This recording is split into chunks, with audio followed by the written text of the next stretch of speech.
Hello and welcome to Arkansas Week. I'm Karen Walker. In 2023, 615 Arkansans died by suicide, according to the Arkansas Department of Health. The Arkansas Crisis Center and the University of Arkansas for Medical Sciences Department of Psychiatry are collaborating on a project to understand mental health trends and approaches to suicide prevention. So over the next half an hour, we'll talk about these efforts, as well as risk factors, early warning signs, prevention, and intervention to avoid negative mental health outcomes. Please welcome Josh Gonzales, President of the Arkansas Crisis Center Board of Directors, and Dr. Elissa Wilburn, Clinical Psychologist and Assistant Professor in the UAMS Department of Psychiatry. Welcome. Thank you so much for having us. Yes. So Josh, tell us, what services does the Arkansas Crisis Center offer across the state? Yes, ma'am. So the Arkansas Crisis Center, we are a 24/7 suicide and crisis lifeline, essentially. Okay. So we answer for 988. So a lot of Arkansans don't know this yet, and I'm in many conversations where it's just not known as a resource. So about, I think about a year ago, we transitioned from, there used to be a 1-800 number Yes. for the National Suicide Prevention Lifeline. And we realized this is such a, it's becoming so widely used and such a more common knowledge now. They needed a more national standardized phone number, which is like 988. So that's almost like the 911 for mental health emergencies. Oh, wow. And it helps get just the load off of 911, and it gets you to a more specialized crisis counselor. And it's important for people to know, if they ever reach out to 988, it's a crisis is a crisis. Your crisis to your life is your crisis. It's not what somebody else self-defines. And I think that's why partially it got moved to like 988 Suicide and Crisis Lifeline, because you know, we don't want to wait for someone to be like, man, I'm at the brink. Like this, I'm just struggling so bad. I'm thinking about ending my life.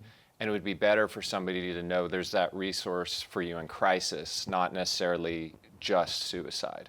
That's great, and I bet many of our audience members are not aware of that. So we're glad that you're here today having this important conversation with us. So I know the UAMS Department of Psychiatry, as well as the Crisis Center, are now collaborating. So how did that come about? Yeah, so sometime last year, Josh had connected with our department chair. We were having a suicide prevention conference, and I think Josh and the Arkansas Crisis Center team realized that they were sitting on almost 20 years of data that we're hoping to understand the story about. And so it made sense sometime last year to kind of collaborate, get together, figure out how can UAMS support and understand some of the research side of things. What story is the data telling? And UAMS can provide that research infrastructure. We can provide the ethical and federal kind of regulation oversight. And then the Crisis Center can really provide that hands-on insight into how the data is collected and really the real-time experience of people who are taking calls. Yes, that seems like a really good partnership. So with your experience so far, what trends are you already seeing in mental health and suicide risk?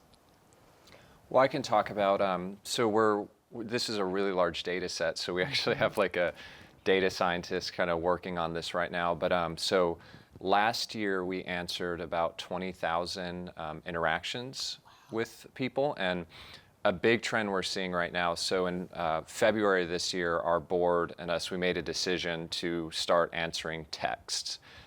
We previously were only doing phone calls, and we're the only center in Arkansas that does text.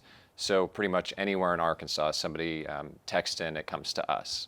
And we had over 10,000 of those. this past year. And what we've noticed is the majority of them are youth. And the majority, up to around that 60, 70% number, are children under the age of 18. So I think something really uncommon that we're going to research, and I'll let Elissa get into that in a minute, but is what is going on with our youth in Arkansas. Because when I've shared this number, that nobody's known that the number's this big, and the reason we didn't really know is there's this big national backup line. So previously it was getting farmed out to another state, which was problematic because we know our state, we know the people in our state, we know the resources. So of course a local resource will be better. And once we kind of took on this volume and essentially doubled our our volume from the year before, I think we're at 10,023 and 24, and then 25 we hit 20 plus thousand interactions. It's really serious when you see so many youth just struggling a lot, and I think we can try to attribute that to a lot of things. High school is just very, very different. Middle school is very different than it was 10 years ago. Yes. So we're spending a lot of time, and we can get into those things later of what we're trying to do about that. But that's a early trend that we're seeing. Wow. Well, Dr. Wilburn, what does the findings from all of this data, how is that going to benefit workplaces, faith communities, our healthcare systems? Yeah. So first and foremost, we're hoping that the data that we see and the trends that we're seeing are actually helping immediately inform how the crisis center is even talking to people, collecting data so that they can better provide service and support to whoever's calling in. Beyond that, we're also hoping that this informs any sort of space where teens and others are interacting. So for instance, we want to understand what are sort of the combination of risk factors. What are things people can look out for? For instance, are there signs that teachers can pay attention to? What are the questions that might really connect with kids while they're at school? And what are the interventions? What's the type of support that's going to be most helpful? We're also hoping that this data is going to help inform how people are trained. Yes.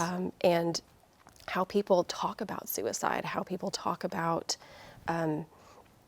just really this, we're hoping that this helps people understand suicide better and feel more equipped to have these conversations, wherever that might be. Some people may be wondering, well, if I've called into the hotline, how are you guys going to use my information? Do I have to worry about my story? That's a really important question.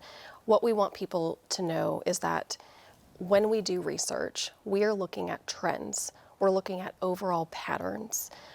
We are protected by and have to uphold standards with the IRB. And the IRB is responsible for making sure that we are protecting human rights. And so we are not looking at individual data, we're looking at it as a whole. And so we also will not see anyone's names or identifiable information associated with the data that we're looking at. I know we talk about youth, so there are lots of parents out there who are sometimes concerned about their children. So what resources are available if a parent is concerned about the mental health of their child? Mm-hmm. I'll let you answer that one. Sure. Since you're youth psychologist, Yes, I'll also let you go there. Yeah, so of course there is 988 or the Crisis Center. That is always available. There's also a service that's available to any resident in the state of Arkansas, and that is AR Connect Now. So that is a virtual service that is provided for anyone ages 4 years old and up. And unfortunately, it is not free. It used to be, but it is a service that helps connect parents to some brief short-term mental health services with the effort to find a longer-term provider. Well, that's good because people need resources. I know, Josh, you started out on the hotline, didn't you? Yes, Before ma'am. you became part of the crisis center staff there. So, in your experience, what do you think a person should do? We know parents are responsible for their kids, but what should a person do if I feel like a friend or a neighbor may be having some mental health issues or struggles? Yes, ma'am. Yes, it's definitely a hard thing. My experience on the line. So I answered our line for 2 years, then I moved to the board. I've been with the center for about 5 years now, and in that experience, I've developed that very human kind of like this stuff is very real. It's very hard on families, and I think just reaching out for support, whatever it may be, like calling the crisis center. And remember, like I said, a crisis is a crisis to end. It doesn't have to be what somebody else perceives as a big thing. And with the crisis center, you can actually call in on behalf of someone. So I was just talking to someone a few days ago actually and said, hey, like if he had somebody he was living with, and I was like, you can call the crisis center if you're ever worried, and one of our call specialists can kind of walk you through like, what is it like to build a safety plan, right? So let's say I have a friend who I'm just a little worried. He's depressed, he's not really interested in the things he used to be. And Right. I'm just like, this doesn't feel right. I've maybe asked him about suicide, and he's like, no, I'm just really depressed. And so I might say, well, let's kind of build you, if you start getting to a dark place, and this is something everyone can do for someone they love, like who are 3 people you can call? Oh, okay. Like if you start feeling bad, like who are 3 people you can call? And then just building that list, and what's like building future commitments with people. Hey, let's make some plans next week. Let's do something like build out a future for them. And there's also a website, My Safety Plan, I believe .org or .com, but you can, if you Google My Safety Plan, it's going to pull up and it'll help walk through a safety plan you can make with someone, because that's really important. Suicide can be a really impulsive thing, and that makes it just so difficult. So if you can have somebody just like, here's step 1, 2, 3, 4, 5, if I start feeling really, really bad, that can be helpful. And the final number on that list should be 988, because we'll always answer. That's wonderful. And having a safety plan, I hadn't thought of that. So that's a good tool that we can use in helping with suicide prevention. It gives someone something to fall back on if they're feeling that they're in crisis.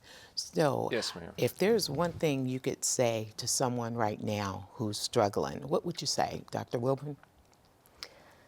I would say your experience matters. You're not alone. Very good, very good. Well, we're going to get ready to take a break, but stay tuned. We have more to come on mental health issues and disorders.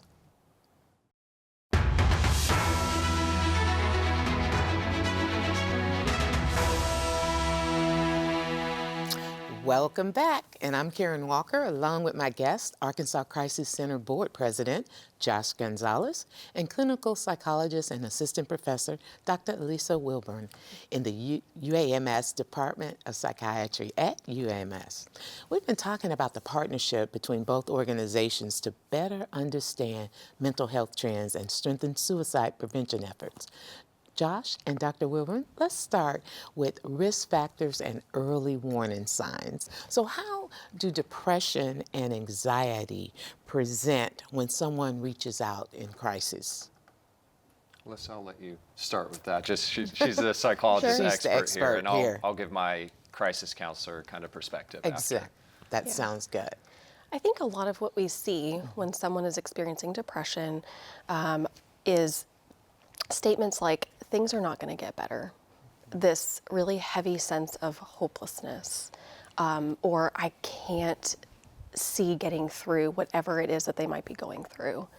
What I think people don't sometimes equate to crises is anger and irritability. We know that anger is a secondary or an emotional byproduct of stress. And we know when people are feeling an overwhelming amount of stress that exceeds their perceived ability to cope, we see a lot of anger come out. And sometimes that's accompanied by feeling that impulse to be aggressive. Sometimes that's towards yourself, sometimes that's towards others. So that's something to really pay attention to. Of course, when people are saying things like, I can't go on, I don't want to be here anymore. Sometimes I want to go to sleep and not wake up. I just want things to end. I want the pain to go away. Those are some examples of things that we might hear. Yes, yes. And I know, Josh, what are some warning signs you've seen, like with depression and anxiety, that it may be escalating to where a person may want to harm themselves? Deviation in behavior is a big one. Like, how did someone used to be versus how they are now? And when I was on the crisis line, a lot of the calls that worried me the most, honestly, were the very calm and quiet ones. If someone was having a anxiety attack or really panicked or something, generally that can be calm, de-escalated through your tone of voice and providing a stable interaction. But when somebody's very calm and certain, those are always the ones that kind of worry me when they've made up their mind in a way. So I think that the biggest thing is noticing these things early on, because when I look at the Arkansas Crisis Center, we're almost like the final line of defense. We don't have to be, but people use us that way, and we're almost like a paramedic as a metaphor, getting people to longer term care. And I think it's really important as the community, just transparently, suicide becomes less taboo and people talk about it more, people get trained in it more. There's probably 10, 20, 30 opportunities before somebody calls us to intervene. So I think it's really important for people to get educated on how to have conversations about suicide, how to know these warning signs. Like we offer trainings, mental health first aid, applied suicide skills intervention training. There's all these things you can go find resources for. And I think the more as a collective we do that, hopefully people will see these warning signs we've talked about.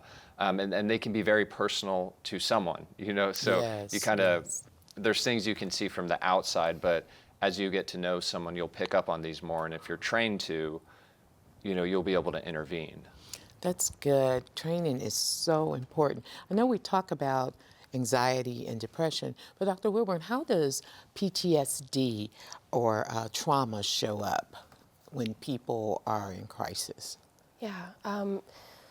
So sometimes we are talking to people who are maybe actively reliving an experience, and so sometimes they actually kind of shut down.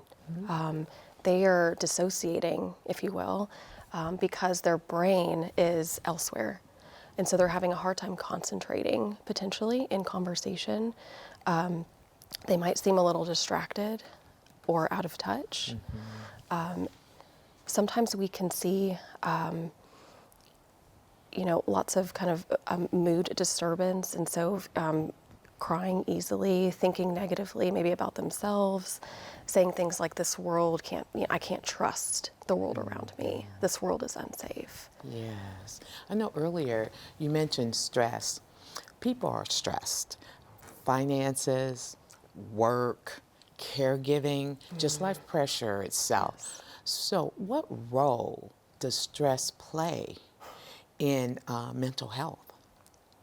How does it affect our mental health? Quite a bit. Stress is sort of like a pressure cooker.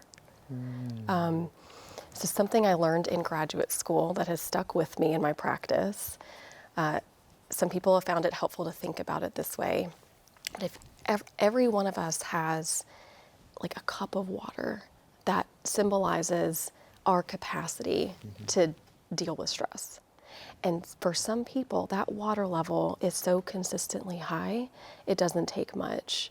It can take a minor inconvenience in the day. It could take a maybe relatively minor stressor to occur for that water to spill over. So stress is huge, and it's not realistic to think that stress is going to completely go away. Stress is actually a really helpful part of being a human. It motivates us and it helps us survive. it's just a matter of how do we kind of relieve some of that pressure? How do we get that water level down just enough so that we're not on that brink of a crisis? That makes sense. That makes sense. You know, Josh, you were talking about speaking to a lot of teens. Our teens love social media, don't they? How is social media affecting our teens' mental health? Yeah, I think the research on it is poorly. You know, and I think there's so many different elements because right now, a teen, there's so many different buckets that people can fit into, different groups and different cliques. And you have social media, which part of it is just the speed information transfers as well. And the feedback is everything just moves so fast, and that jealousy and envy kind of can fester. Well, this person, and we all know, sometimes I call Facebook fake book. Like, you know, it's a highlight reel of our life sometimes. And I think there's people who are breaking the chain of that and sharing those real stories. But, you know, not someone's going to post, man, I'm having the worst day of my life. They're going to post that photo of them smiling and being cheerful and just things are going great. And, you know, that person may be depressed too, posting that. So I think it's just important to know, like, that isn't real, right? Like, that's not the real world. Real life isn't this highlight reel of good things happening. Like Elissa says, we're always going to have stress. And I think the more youth know that and are educated on the reality of what life's going to look like, you know, you're going to be on the freeway sometimes, you're going to be on the dirt road sometimes, and just when you're on the dirt bumpy road, like, we just need to get you back to the freeway. And it's just hard with all these validation loops and all of the different buckets you can fit into. And it makes communicating hard with youth, to be honest, as well, because adults, it's just we didn't experience that. So there's almost like a translation thing that has to go on. Yeah. So we're starting a peer-to-peer youth support service as well. The Crisis Center is to help teens directly connect with teens that aren't in crisis. So it's going to be AR Teen Connect, and that's something launching in about 3 months that will be a resource as well. Well, that's going to be wonderful. And listen, how are you guys getting the word out about that? Will schools know that that resource will be available for our state? Yes, ma'am. So we're going to have a big marketing blast when that comes. Okay. Right now, we're building our team. There's about 2 other of these teen peer supports in the country, and we've connected with them, like getting input, because Arkansas traditionally hasn't been the first to implement something, but we are becoming one of the early adopters of this new kind of cutting edge peer support. So Arkansas Blue Cross Blue Shield through Blue and You Foundation, they just funded the whole program. That's awesome. What a win for Arkansas. Yes, ma'am. Yes, 100%. yes. So, Dr. Wilburn, what are some signs that sometimes friends or family or coworkers miss when, walking alongside their family members and coworkers? Yeah. I think just to echo what Josh said, I think what we see is slight changes in behavior. So sometimes we notice that people are not maybe engaging in their social network as much. They're not talking and participating in things maybe they normally did before. Sometimes giving some prized possessions away too, things that you wouldn't expect. We have a lot of teens that rely on social media as well and digital forms of communicating. And so paying attention to how people are talking about how they're doing. And I think just to carry on that, like it's important to just have these conversations like, hey, how are you doing? Like really, like I know we all just say good when we're passing each other, but like how are you actually doing? Like when's the last time, maybe just audit whoever's listening to this, your life. When have you asked that, like you've truly sat someone down like, hey, how are you really doing? And just sit there and be present with them. Because I think so much of that, we get caught up in our lives, we get so busy in all of this, but sometimes making that pause and just really deeply checking in with someone is like a very effective way to see, because sometimes we just don't see it because we're so in our own lives, and Right. that's fine. But I think just remember having that human touch point and connection with someone is very valuable. Well, you know, that is so true because I remember being at a conference and they were talking about doing the second ask, not just how you're doing, ask again. And sometimes you'll be surprised that you're going to get a different answer if you look someone in the eye and ask that second time. So I want to just thank you for coming on today. And I want to just give you an opportunity right now, if you can just have one overall message that you want Arkansans to know about mental health and suicide prevention. What's that message? I don't want this to sound cliche, It's but I don't want us to underestimate the power of sharing our story and asking about someone's story. As human beings, we have these internal stories all the time, and sometimes that does include suicide, thinking about harming ourselves. So ask and talk to the people in your life and in your circle. Ask how people are doing, but also don't be afraid to talk about some of the struggles that you might be having. Thank you. Thank you so much for joining us today and having this very important conversation. That concludes our program. Thanks for joining us, and we'll see you next time.